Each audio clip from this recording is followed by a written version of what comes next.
this video will show you how to get around on your Pixel phone. First, unlock your phone to get to your home screen. To find all your apps, swipe up from the bottom of your screen. To open an app, tap it. To switch to a previous app, swipe right along the bottom edge of the screen. To go back to the first app, swipe left along the bottom of the screen.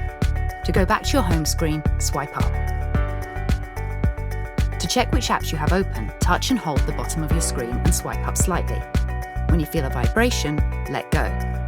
You can swipe from left to right to check which apps are open. To close an app, swipe up on the app.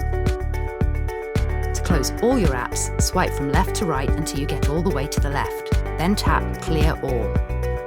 Now you know how to get around on your Pixel phone. To learn more about your Pixel phone, watch our other videos or visit the Help Centre.